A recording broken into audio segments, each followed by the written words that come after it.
est verrier d'art, mais elle aime aussi beaucoup l'environnement et sa passion, c'est de végétaliser le quartier dans lequel est installé son atelier d'art. Voici Sandrine Hennequin. Bonjour.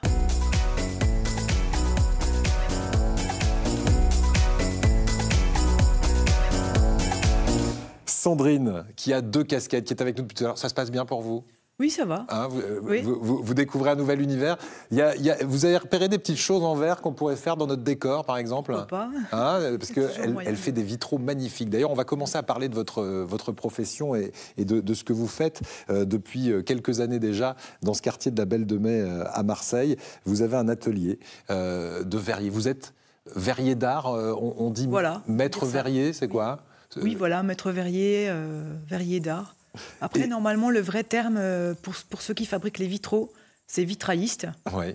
Mais bon, moi, je fais je ne fais pas que du vitrail. Qu'est-ce que vous produisez dans votre atelier ? Verre fondu, c'est-à-dire ? Voilà, donc c'est ce qu'on appelle du fusing, en termes anglo-saxons. Ouais. Mais pour résumer, c'est verre fondu, donc en français. Donc, c'est des dispositions de verre à froid dans un four. Ouais. Et donc, on ferme le four et là, on met son programmateur en marche et donc, ça va fondre, ça va fusionner. Avec d'autres matières, c'est ça ? Non, différents verres entre eux. D'accord. Disons qu'on peut mélanger plusieurs couleurs, etc. D'où est venue l'idée du résultat qu'on souhaite, on peut soit ça va être une fournée ou ça va être à plat, ou alors on peut faire du bombage pour donner un relief. Enfin, il y a plein de techniques. Et quand elle commence à en parler, elle pourrait en parler des heures, parce que vous avez compris, elle est passionnée. Ça vous vient de loin, cette passion pour le métier d'art de verrier ? Alors, j'ai toujours eu un petit faible quand même pour les rayons lumineux qu'on pouvait voir dans les édifices quand j'étais jeune, enfant. Mais j'avais pas vraiment pris conscience du fait que je pouvais en faire un métier.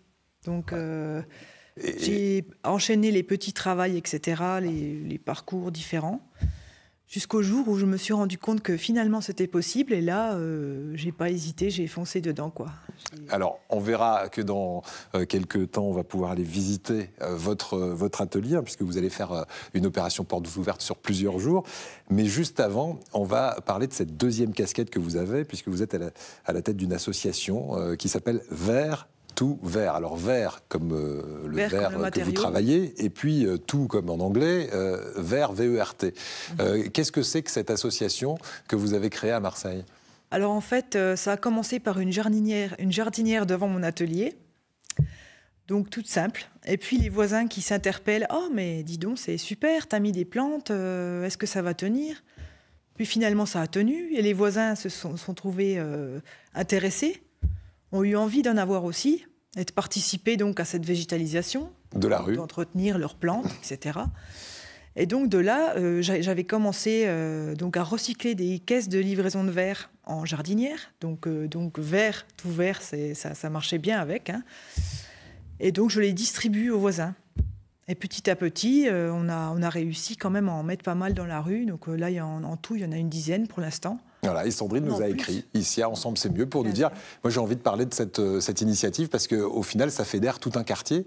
Aujourd'hui, où en est l'association ? Qu'est-ce que vous comptez faire ? Est-ce qu'on va continuer à végétaliser non seulement cette rue, mais un peu plus loin le quartier entier de la Belle de Mai, peut-être un jour un peu plus loin ? Je pense qu'on va continuer à s'étendre, en fonction de nos moyens bien sûr, hein, mais on va continuer à s'étendre étant donné qu'en plus, il y a certaines personnes qui nous ont aidés au niveau de la construction et de l'aménagement des jardinières, comme le collectif ETC, c'est des architectes qui font beaucoup de choses en bois, etc.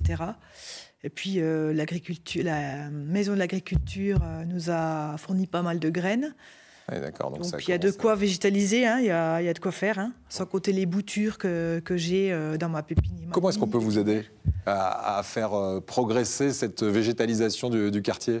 Après, on peut m'aider en venant donner la main quand il y aura des actions, hein, en aidant à construire les jardinières ou en venant lors des événements, quoi. Mais je voudrais comprendre à travers ce que l'on voit. Là, en fait, ce sont des caisses en bois qui, normalement, hébergent des bouteilles en verre, mais vous-même, vous mettez la terre... Ce n'est pas des bouteilles, en fait, ce sont des plaques de verre qu'elle utilise pour les caisses de livraison qui servent à livrer les plaques de verre. C'est-à-dire qu'en fait, dedans, normalement, il y a tout un tas de plaques de verre. Les caisses de livraison de plaques de verre. Voilà. Très bien. Et alors, si vous en avez trop, on peut en distribuer dans d'autres quartiers ?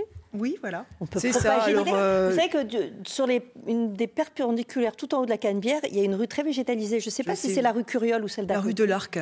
c'est la rue de l'Arc. Oui. Elle est très belle aussi, cette rue. Et ça change vraiment la physionomie de la rue, ouais. On commence à voir les effets, là. Ça a beaucoup changé, ouais. Et puis, ça met aussi du lien entre les gens, parce qu'on ne se parle plus seulement de ce qui ne va pas bien, on se parle aussi de ce qui va bien. De moi, j'ai planté ça marche, regarde, c'est beau, ça perd ses feuilles, ça a des fruits, ça a des fleurs. Oui, il y a ça. Et puis, il y a aussi le voisinage qui s'est beaucoup soudé. Ça a remis vraiment une cohésion au niveau des voisins. Parce que maintenant, on fait attention à la rue. En fait, tout simplement, par exemple, des fois, on va rouspéter quelqu'un qui fait faire ses besoins au chien devant la jardinière. Ce serait bien de ramasser quand même. Enfin, je veux dire, voilà, une solidarité autour des jardinières et du coup entre voisins. Pour la propreté, pour l'entretien, quand il y a un voisin qui part en vacances, tu trouves toujours quelqu'un qui pourra arroser sa jardinière, etc. Ouais. Et puis vert tout vert, c'est aussi les initiations au vitrail. C'est aussi la découverte de l'art du verre d'une façon assez simple. C'est des initiations très simples. Hein. Parce qu'on peut effectivement aller régulièrement dans votre atelier. Alors c'est dans ce même atelier de verre que l'on fabrique ces jardinières, c'est ça que je comprends ? Voilà, alors moi mon atelier est très petit, donc souvent on se débrouille à côté dans la rue pour faire ça. Les caisses, moi c'est des caisses que je récupère chez mon fournisseur. Quand il en a en rab, je lui demande si... Appel aux fournisseurs, si vous avez des caisses en rab. Elles sont bien utilisées, comme vous voyez. C'est ça. Après, le collectif ETC a utilisé le modèle que j'avais fabriqué avec les caisses de livraison pour reproduire approximativement les jardinières. Donc, c'est là où on a pu en faire 8 d'un coup, parce que justement, ils nous ont vraiment donné la main pour la construction. Donc ça, et ils ont la place que ici on n'a pas à l'atelier. Et si on voulait faire pareil, alors on n'a pas la chance d'habiter dans votre quartier, juste pour nous donner une petite indication, vous mettez du feutre, vous mettez un film pour terre dans la caisse en bois. Faire atelier rempotage avec. Oui, parce que il y a les palettes aussi qu'on peut utiliser dans le même genre du coup. L'idéal c'est le géotextile, donc c'est un textile un peu blanc qui laisse passer l'eau. Parce que ça va quand même empêcher de toucher le bois, mais je veux dire ça va quand même laisser passer l'eau. Et la terre part pas dès qu'il pleut. Voilà, c'est ça. Bien, donc ça fonctionne dans votre quartier.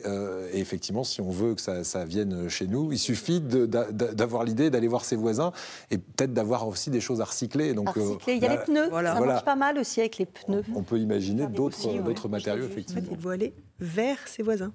Exactement. Et pour que les voisins viennent vers vous, c'est ça, c'est très vers. On fait plein de jeux de mots avec vers dans cette émission. Mais pour rester focus, on va terminer avec votre atelier, puisque vous avez une actualité. Atelier Portes Ouvertes.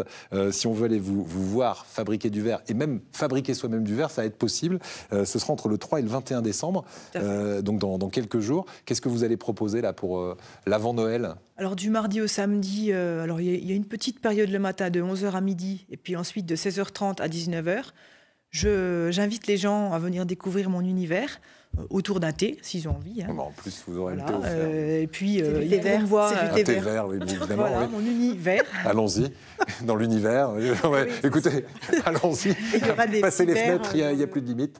Alors, on y va. Donc, ils pourront venir découvrir mon travail, donc ils pourront voir les créations. Donc les créations aussi en verre recyclé, comme les créations que je fais moi, artistiques et artisanales du verre.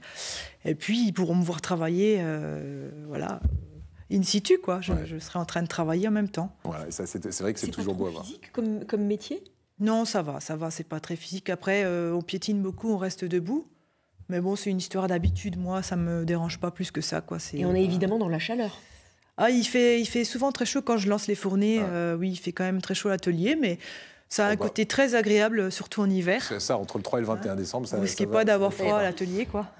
Le plus grand bonheur, vous m'avez dit, c'est parce qu'on parlait de solidarité tout à l'heure avec Virginie, c'est ce propriétaire, qui est le propriétaire de l'atelier, qui vous a donné un bon coup de main. Oui, alors c'est vrai qu'à l'époque, j'avais donc pas d'atelier. Une fois que l'atelier dans lequel je travaillais a fermé ses portes, j'ai eu une période un petit peu de battement. Et là, mon propriétaire de l'époque m'a proposé gentiment de me louer ce local, donc là où j'ai l'atelier maintenant. Et sans être trop regardant sur les rentrées d'argent. Voilà. Donc ça, c'est un philanthrope, ça s'appelle, et c'est bien que ça existe encore. La plus grosse galère, vous m'avez dit, c'est la trésorerie, parce que c'est pas toujours facile de vivre de son art. C'est ça, c'est pas un métier qui est très simple, il faut s'accrocher. Donc on peut avoir, comme dans chaque métier artistique ou artisanal, on peut avoir des hauts et des bas, on va dire. Hein. C'est jamais très rectiligne. Ouais. Donc forcément, il y a des petites périodes un peu creuses et d'autres périodes un peu plus fastes. Voilà, après, faut essayer de s'adapter, quoi. Bon, écoutez, en tout cas... C'est très joli. Hein. Merci. Je regarde les images depuis tout à l'heure. Le collier, d'ailleurs, c'est une de vos créations. Oui, tout à fait. Je l'ai repéré dans les... la bague aussi. Ouais. Voilà, donc des bijoux, des vitraux, la gamme est assez étendue. Merci en tout cas d'être passé par chez nous. L'atelier du verre donc, se trouve à la Belle de Mai. Et pour l'association, comment la contacter si on a envie d'en savoir plus sur la végétalisation du quartier? De toute façon, vous retrouverez tout sur mon site sandrinenka.com. Il y a un onglet vert ouvert. Et puis, il y a tout le reste aussi. Donc, voilà. sandrinenka.com. Tiens, on va vous envoyer une photo dans cet écran. C'est votre photo quiz, votre petit coin de paradis. Est-ce que vous allez le reconnaître, ce coin de paradis? Regardez, il est là. Qu'est-ce que c'est? Alors ça, c'est la forêt de la Sainte-Baume. Donc, il y a l'église qui est une petite église qui est perdue dans la falaise. On la voit d'ailleurs. C'est carrément dans une grotte. C'est assez atypique comme endroit. Vraiment, ça vaut le détour. Parce que c'est jamais vu ça, moi, dans une grotte, une église. Ça... Et on était encore une fois dans le verre avec vous pour terminer avec cette belle photo. Merci beaucoup, Sandrine. Voici